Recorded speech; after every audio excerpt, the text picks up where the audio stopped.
Hello everyone, welcome to E2E Network's Tech Talk Thursday with James Lee. Today we'll be diving into the world of video understanding use cases. But before we begin, I would like to give you an introduction to what we do at E2E Networks. E2E Network Limited is leading AI first hyperscaler from India, focusing on providing advanced cloud GPUs such as H100, A100, B100, A40, L40S, L4s, etc. E2E hosts clients like IIT Madras, Jarvis Lab, Camcom, and IIIT Bangalore.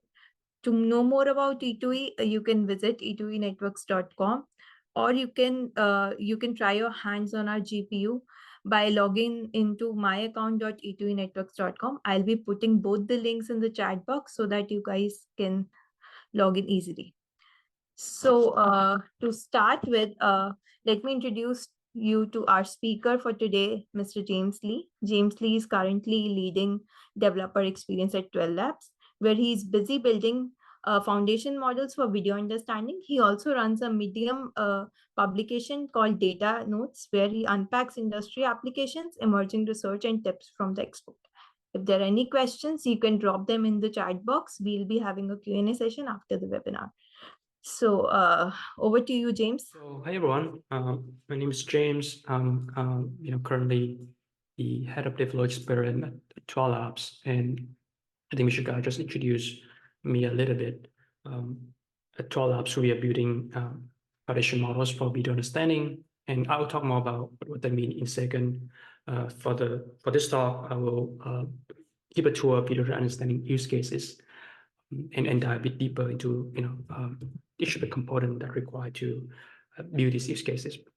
Also put here my my Twitter handle and my email in case you have any question after the talk. So this is a quick agenda of my talk today. First, I will look at language and image understanding, and then extrapolate that into video understanding. For the second part, dive deeper into video foundation models, specifically with the magic of video embeddings. And then finally, look at the rise of video language modeling thanks to some of the recent progress around multimodal LLMs research. Yeah, so let's go into the first session on language misunderstanding and video understanding. So if you follow some of the recent progress in AI research, you've seen that a lot of the work in NLP and computer vision has seen a lot of significant advancement in recent years, mostly thanks to the introduction of the novel transformer architecture back in 2017. So in the past, a lot of NLP research relied heavily on the usage of recurrent neural networks, and some of the variants like long short-term memory and gated recurrent units. However, since the introduction of transformer, is basically take over and become the de facto backbone architecture for a lot of the NLP state that language model these days, which we call large language model, right? And similarly for the computer vision domain, like since probably between 2012 and I think say 2020, right? Convolutional neural networks is the backbone architecture that sort of serve as the de facto for a lot of computer vision model, right? And a lot of the variants ranging from YOLO, ResNet, and MobileNet, etc., are variants that utilize convolutional neural nets, right? But I think like around 2020, 2021, right? Vision transformer took over as well, basically leveraging the transformer architecture and use that for image data. And it seems a lot of great results. And I say like probably in the next like 2-3 years, vision transformer will become like the one, right? The option only for a lot of computation workload, right? And so, transformer and vision transformer, these days we call them foundation models, right? For text and image. And right now they are disrupting a lot of the vertical specific application development. So if you take a look at this slide, I'll show here like the stack of how do you build an end-to-end AI application, right? So like the foundation layer all the way down at the foundation models, and some example here on the text domain, things like BERT, GPT, and then on the image domain, things like Stable Diffusion, DALL-E 3. this model basically generates text embeddings and image embeddings, right? From the input data and then expose them as API that can be used for downstream tasks in the application layer. So in the application layer, there's a lot of novel solution has been built to leverage some of these new capabilities of these foundation models, ranging from code generation and copywriting to search engine and content generation. And this application then can be used for the user at the user layer. So that can include like individual consumer or enterprise organization, right? And one thing I want to emphasize throughout the stack is that in order to build like an end-to-end application these days, you need a lot of vertical-specific training data, as well as money to be spent on compute, like GPU, right? Which is kind of what E2E is doing, in order to fuel the development of the next gen foundation models, right? So that's a little bit of background on text and image understanding. So if you think about video understanding, like a lot of the thinking around video understanding over the past decade has really focused on very small specialized tasks, things like pedestrian detection, facial recognition, um, key pole estimation, emotion recognition, object tracking, as well as semantic segmentation, right? So these are like specialized model that designed to do like one task very, very well. And then hopefully, the output of those tasks can help enhance the overall video understanding spirit. And this is a quick slide on like how video understanding has evolved over the years, right? So all the way back in the late 19th century, when video was first invented, in order to understand the video, you kind of need to watch the whole video content entirely, right? So manually ship to the content. And then around 1996, when the first speech-to-text model was commercialized, people started using it for getting the transcript out of the video content. And so the thinking around here is like, hopefully this transcript can help people like digest what's going on in the video, right? But these transcripts are very, very difficult to digest and sometimes like totally disconnected from the visual information, right? And then when the first convolutional neural network-based model was introduced in late 20th century and like all the way to like 2012, right? People start been using this model to have create specific tasks. Tasks are like words that contain the information in the video. So for example, like we see in the slides, there's, let's say one video had like 242 labels. So you know that maybe this person, human face, clothing, outdoor, all these terms are the content inside the video, right? But if you think about like these tags cannot capture the meaning or context of the whole video, right? It's very, very shallow. And sometimes it can create huge discrepancy if the tags are like sometimes overlapping part that you don't know how to deal with that, right? And so, I could argue that,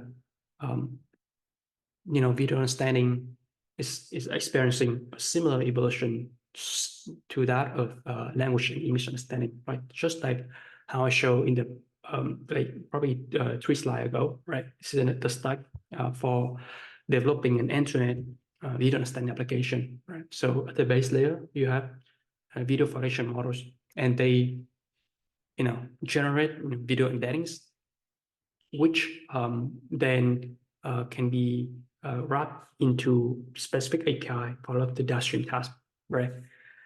And these APIs will be built, will be incorporated into different video-centric application, right? I put it here on the green part, a couple of application, and then this application will then be used by the end user at the top. And you can generally assume that end users would demand this application to be very intelligent from the get-go, right? Given the versatility and a lot of data these days, and the urge to get like real-time access, right? And notable here is that the video foundation models basically learn from video data using some of the principles very similar to that of foundation models in language and image domain, which I will talk about in a little bit, right? Yeah, so I hope that helped provide a little bit of context on where the field is evolving. So for the second part, let's dive a bit deeper into video foundation models and explain, what does that entail? What does it take to build one, right?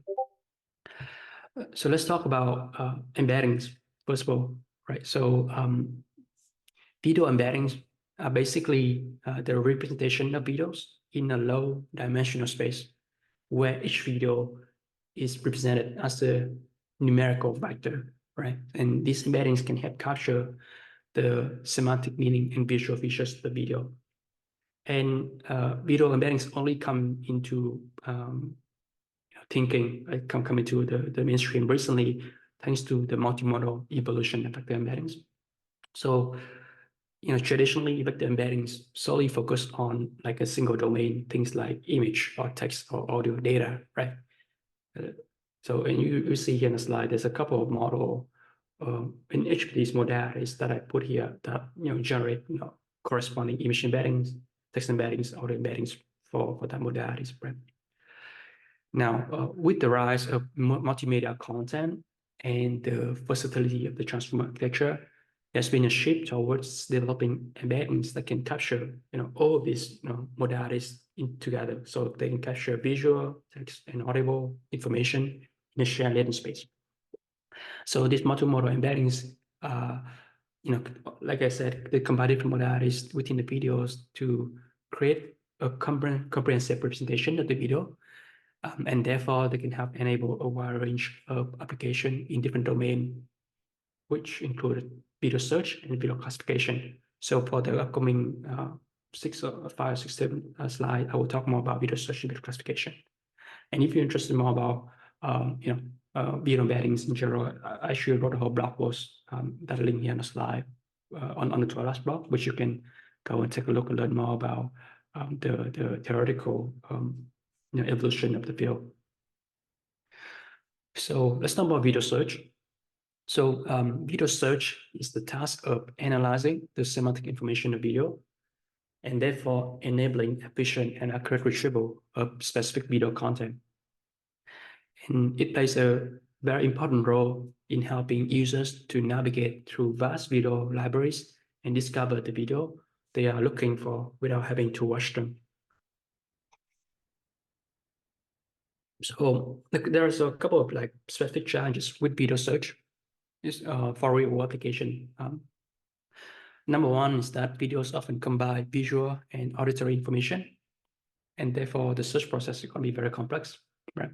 And then additionally, there is an inherent temporal dimension inside the video, right? Temporal dimensions mean things are moving to time, right? So you have to capture the temporal events action throughout the entity of the video, right?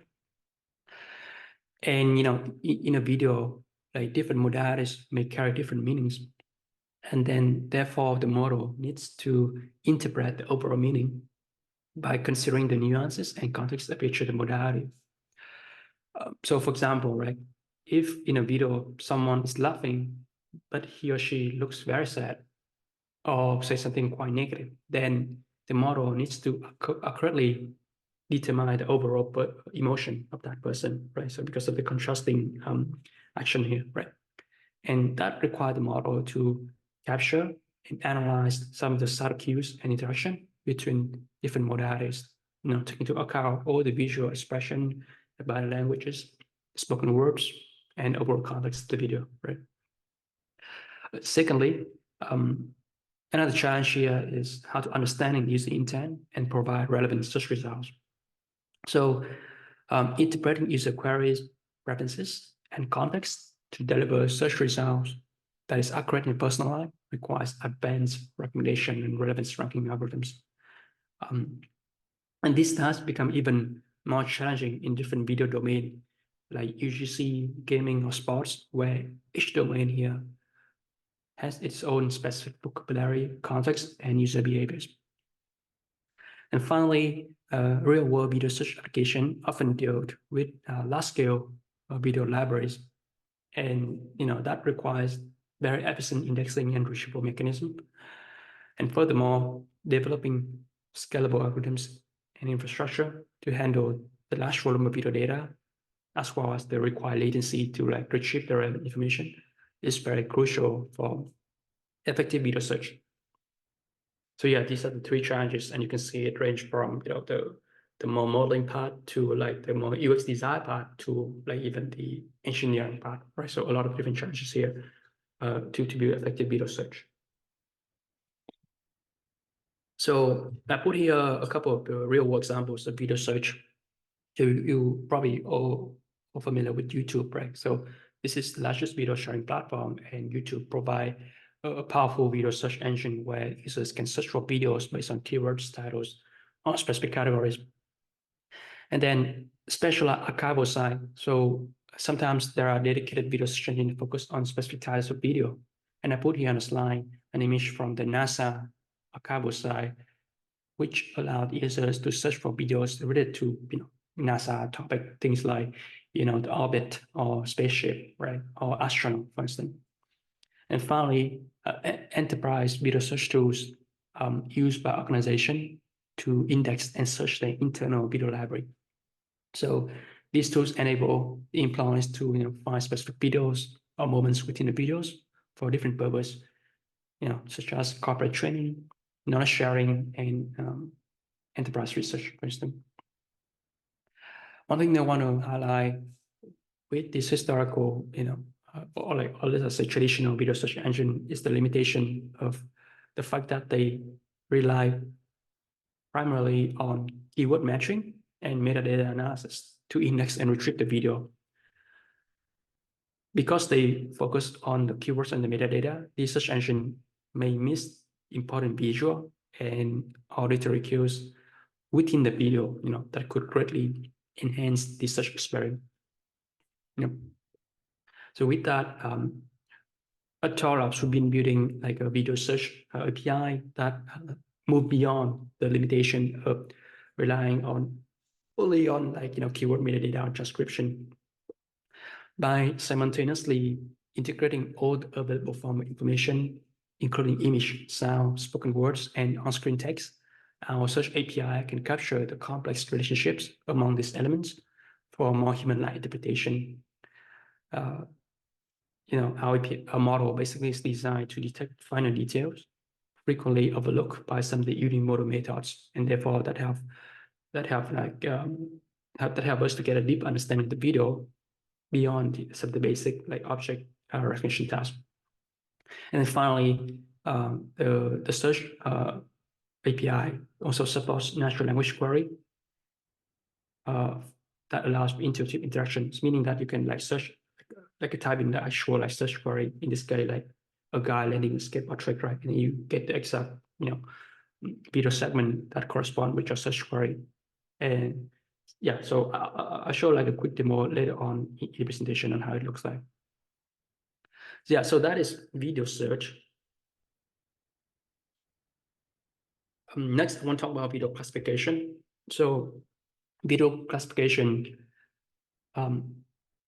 automatically categorize the videos into some predefined classes or topics, right? So essentially, the video partition model classify the videos into categories like sports, news, documentary, entertainment, etc. by analyzing the semantic features, objects, and action within the video, right? And if you think about some of the benefit of video classification, it can have enhance user experience by providing very personal recommendation based on their interests and preferences, right? So also, with challenges of video classification, right? So there are two major challenges that I show here. Well, firstly, creating labeled dataset can be very label intensive and time consuming. Videos often contain various visual elements, such as objects, scenes, and action, which must be accurately labeled for some of the classification tasks. And this requires human annotator to carefully watch and analyze the videos frame by frame to assign the appropriate labels. And then furthermore, unlike images, videos have the temporal dimension that I mentioned before, and then the context of the video can change over time. And therefore, the annotators must consider the entire video sequence to assign the correct label.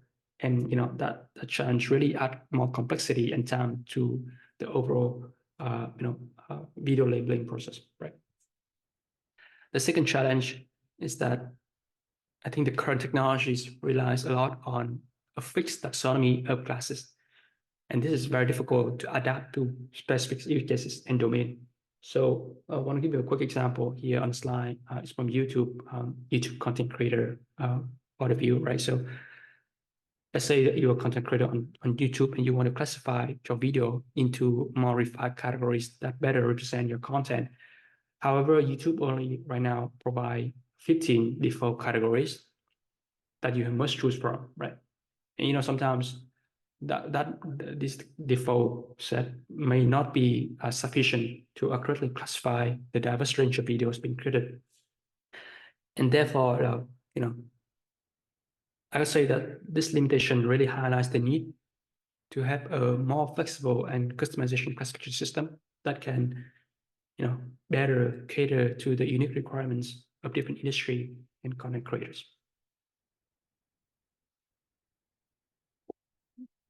So here, I highlight some of the application of video classification in different industry.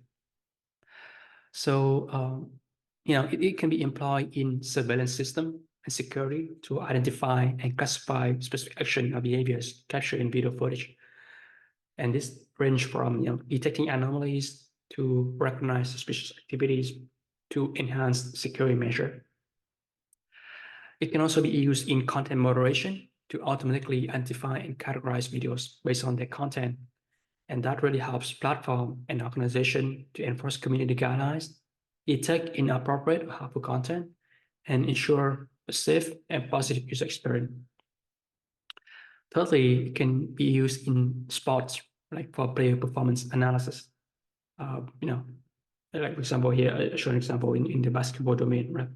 It really helps identify and categorize the different action and movements of players during the games, and therefore enable the coaches and analysts to gain insights for training and strategy development.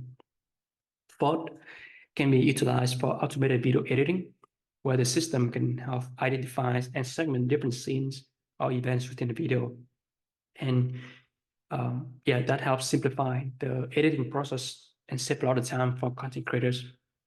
And finally, video classification can play a very crucial role in contextual advertising by analyzing the content of videos and matching them with relevant advertisement.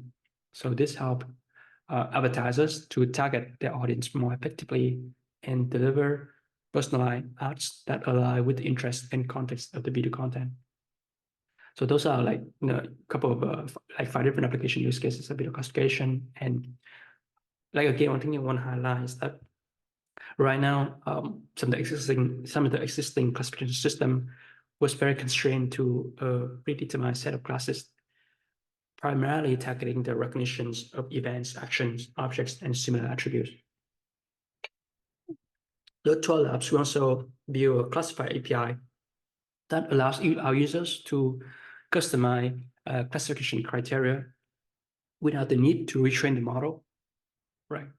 So as a user, you can craft your own prompts that define the characteristic of a class. And this prompt, you can think about them as the building blocks for the classification system and enable you to get like precise placement of videos into relevant classes based on the content. So if you see here on this image on the fly, right? So like you say cook talk, right? Is one class. You can simply type in the your prompt as like recipes, restaurant, cooking utensils, etc., and make those prompts belong to the cook talk classes. And when you finish your classification criteria, our API will index your video, and then you get your classification results. Maybe a video, certain scenes belong to cook talk or animal talk. So we think about it as like a zero-shot system where you can quickly, add more classification criteria and get more even precise classification results based on your video content. Yeah, so that's sort of the second section of my presentation, right? Going over video foundation model with video embeddings, as well as video search and video classification. So the final part of, or the third part of my presentation, look at video language modeling. And this video language model that can power use cases involve video to text generation. Just like how you see a lot of progress in large language model and generative AI recently, this model has been trained on a lot of like a very large amount of data set of video and text description, right?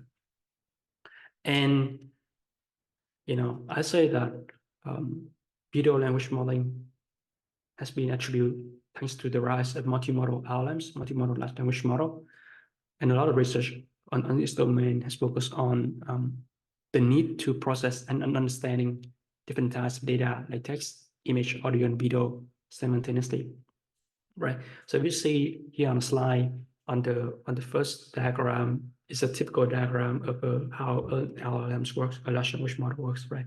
So it's been trained on text data and therefore get text embeddings and used for different downstream tasks. But if you think about it, like obviously LLMs have a lot of limitation in handling multimodal tasks, right? On the other hand, a multimodal large language model has been trained on different modalities, and therefore it can generate multimodal embeddings, and therefore it can get more accurate and contextual outputs when you deal with a multimodal task downstream, after the embeddings generation phase.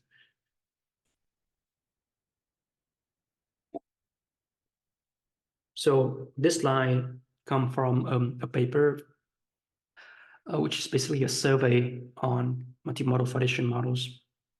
I think around October or November of last year.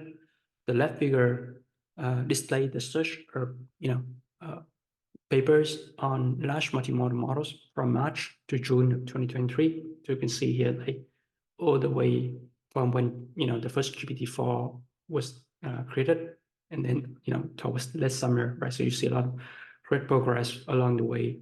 Things like Lava or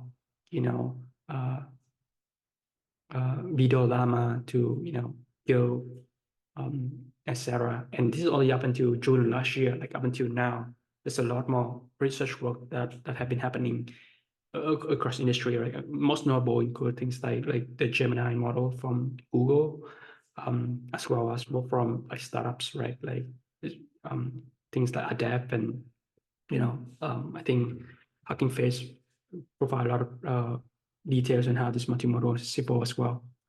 And then the right figure is a summary and categorization of the papers on large multimodal models.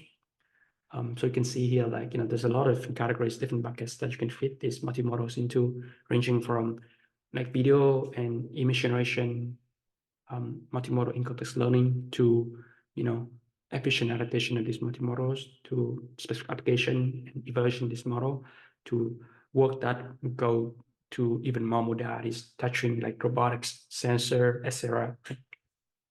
So we are definitely a very exciting research domain. And video language modeling, as I alluded earlier, is a specific subset of multimodal large language model and really focused specifically on video, right? So it help us with understand and generate text summaries, description, or response based on the video content. So this line of research is essential for holistic video understanding because it aims to bridge the gap between visual and text understanding. So in this slide is a diagram of that come from a blog post introduced the Pegasus One model of 12 Labs. I think we released this model back in like late October, early November of last year, and this is like our first like video to text video language model that perform the task of video to text generation. So you can see in a slide kind of like how it works, right? You have the video input, you feed it into a video encoder model, which generate rich video embeddings from that, and then there's a video language alignment model that map the video embeddings to the language embeddings. And then when a user included like a user prompt, we also concatenate that user prompt with the video language alignment embeddings, and then we feed into another external large language model to generate the final text output, which entirely dependent on the video content, right?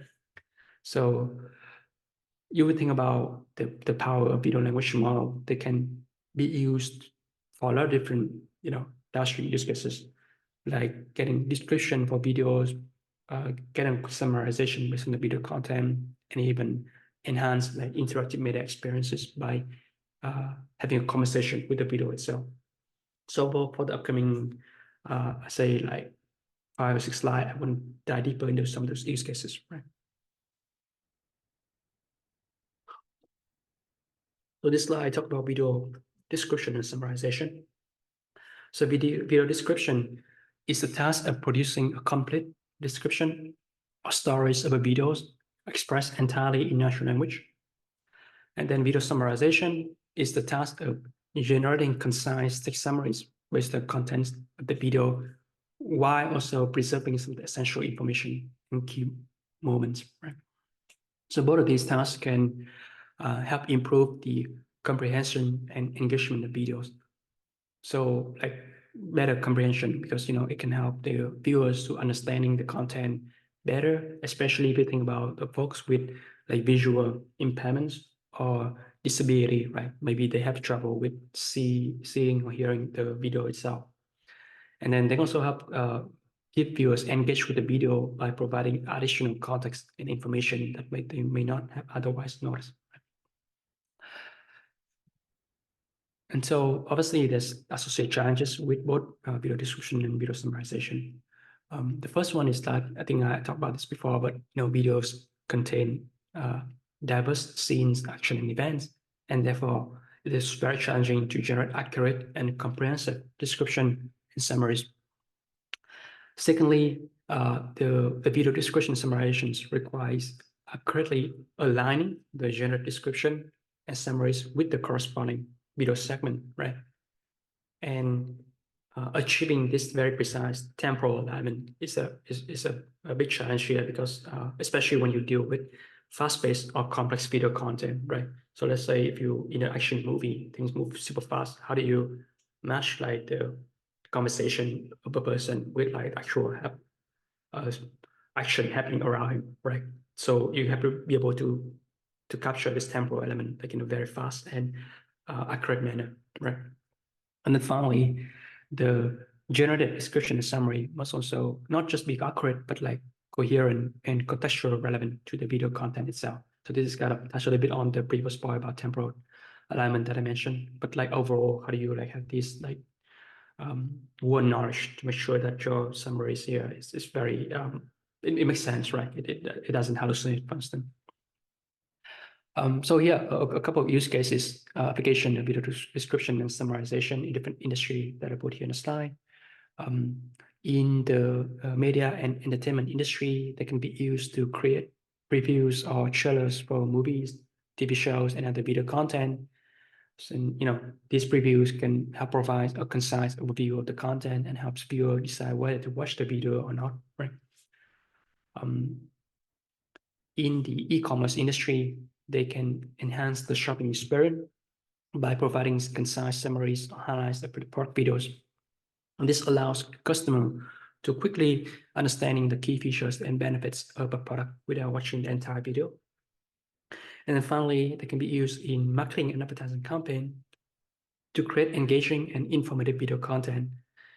So, with this concise description and summaries, as a marketer, you can, capture the attention of the viewers and deliver the key messages effectively, right?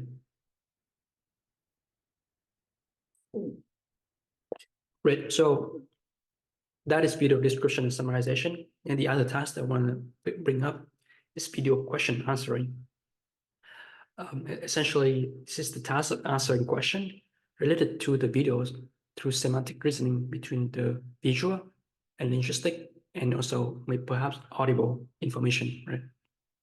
And the benefit here is that it can help make a video more accessible to a wider audience, especially those that coming from a foreign country who speak different languages, right? And then can also provide interactive elements that allows users to interact with the content.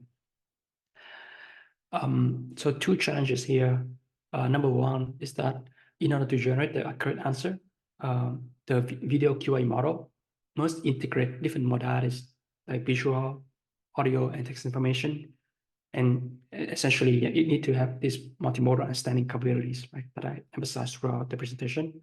And secondly, again, that temporal reasoning ability. So how can you reason about the temporal relationship between these different events and action within the video? And here I also list out the three use case application of video QA.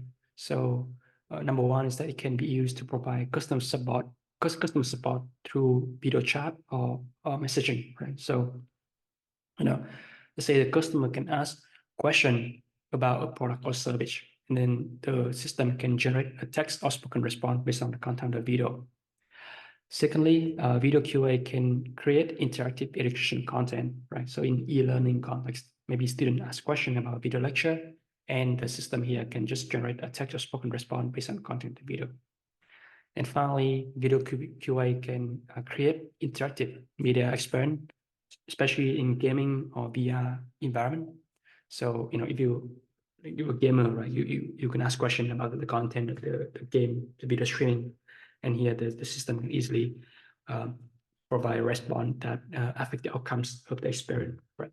So, super exciting use cases of video QA that I think will be emerging over the upcoming years or so. So where does 12 fit into all of this? So recently, we've been working on a new video to text API suite that can do exactly what I just said, which is like generate concise text representation, like titles, topics, summaries, highlight, chapter based on the video, right? And this video to text API suite leverage the Pegasus model that I showed you a couple of slides ago, which is a video language model, right? That can analyze the whole context of the video, including visual, spoken, words, sounds, and text, as well as their relationship with each other. So you can actually, set up and try out our API on our platform right now. At a high level, this is how it works from a API design perspective. So we have like three separate endpoints. The GIST API can produce concise text output like the titles, the topics, and the list of hashtags based on the video, right? And the second endpoint is the summary API, which generate video summaries, chapters, and highlights. And finally, the generate API allows users to, come up with your own prompt, right? Just like how you interact with, let's say, ChatGPT, for instance, you get your own prompt and you want to expect some sort of personalized output, right? So here you can come up with your own prompt based on specific format and style, and then the generate API will generate the output based on that. Can range from bullet points to reports to even like creative lyrics, right? Based on the content of the video. Yeah, so this is a quick conclusion slide on what I talk about throughout this presentation, right? So I talk about how foundation models for text and image are currently disrupting the world, and how foundation models for video is still very nascent but very powerful. And I dive into video foundation models specifically with the magical video embeddings and the two use cases of video search and video classification. And finally, I touch on the rise of video language modeling thanks to the image and progressive research in multimodal LLMs, and segue into the two tasks, right? Video description and summarization, as well as video QA. So that's a quick recap as well. And again, at 12 Labs, we are building these foundation models for multimodal video understanding, and really we want to help developers and enterprise to build application right on top of our video understanding infrastructure. So yeah, I want to show you a quick demo, like a short about like 5 minutes demo of the video about how our video AI looks like, just so you get a sense of the our technology. So I will play it in like 1.5x speed, so you can get through quickly. This is a demo from our product manager. By our multimodal AI. Here you go. Hello, my name is Sunny from 12 Labs. Today, I want to talk about capabilities that are powered by our multimodal AI. With 12 Lab Video Understanding AI, we can already take into account all the elements inside a video, including visual conversation, text in video, and run logo, in order to power many downstream tasks. Let's take a look at video search. Let's say you have to walk through all of the video content in order to find a specific moment where a night people going into a hole. Instead of having to spend hours on this, as you can see, you can do this with 12 Lab in just a second. All you need to do is to enter natural language queries instead of having to type in a keyword from a metadata.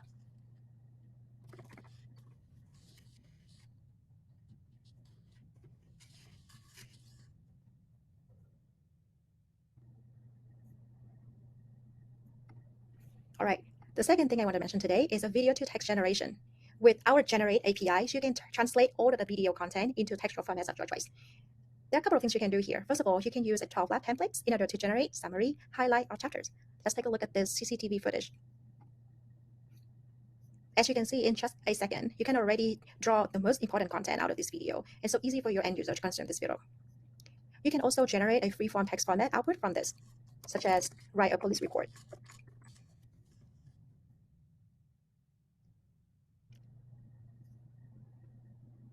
Usually, this task will take so much time for a human to be able to go scene by scene, frame by frame, to not miss any content. But as you can see here, with 12 Labs, you can do that in such a few seconds.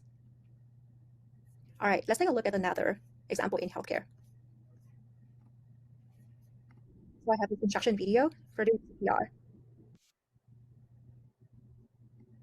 I want to write a step-by-step instruction to do CPR based on the video.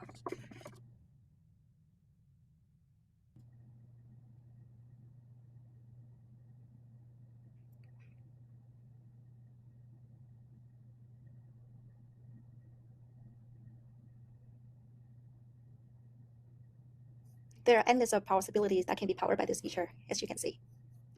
Last but not least, I want to introduce a brand new video chat interaction so that you can interact with video content so easily. So let's take a look at this footage over here. This is a complex sports scene that has so many players involved. I want to then search for a very specific detail, which is the key player. Who is the key player inside this video?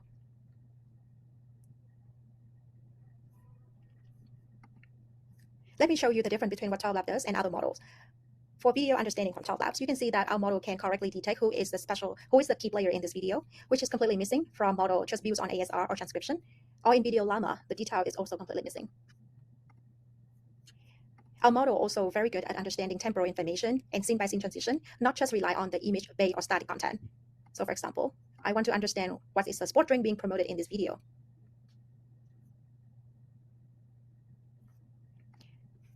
So the model can detect correctly the scene where a sports drink being featured, and then also understand the transitioning of the scene before and after that. This detail is completely not achievable by ASR model and video llama as well. Thank you so much for your listening. Perfect. Yeah, so that's a quick demo of how this API being designed. So in this case, Sunny RPM show you the video search capabilities, the video some summarization description API as well, the video, the very explanatory video chatbot capability spread, and that I hope that helps with demonstrating how our technology works. Let's go back to the slide. Yeah, so yeah, this is my final slide. Thanks a lot for listening to my talk. If you're interested in learning about 12 Lab and trying it out, you can go to the link that I put here on the slide, playground.12labs.io. You can, sign up and we have provided like free credit up to 10 hours of video for everyone. And I also run a Discord community called Multimodal Minds. So basically a community for practitioners, researchers who are interested in the field of multimodal AI. So if you're excited about multimodal, please join using the Discord QR code here.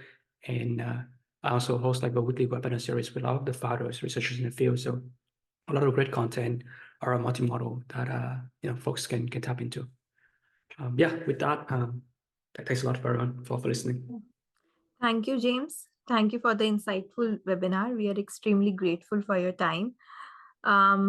Thanks to the audience for attending our webinar. We are now running a poll and would appreciate your valuable responses.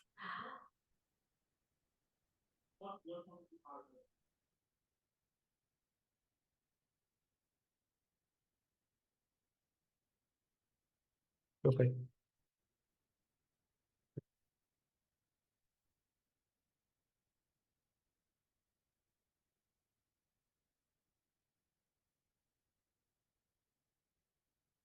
Yeah, I also want to answer like a quick question I saw in the chat, I think from Saurav, he put here.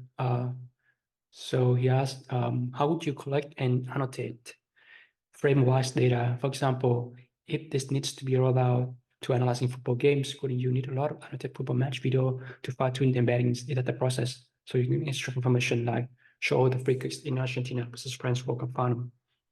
Yeah, so I think to answer the question, we first of all, yes, we definitely need a lot of annotated, video. So when we build this model, we also partner with a lot of like data labeling service company, right, to have with label like the video training data, and they provide that as like training data to pre-train a model. So I think video labeling frame by frame is a pretty key component of our process.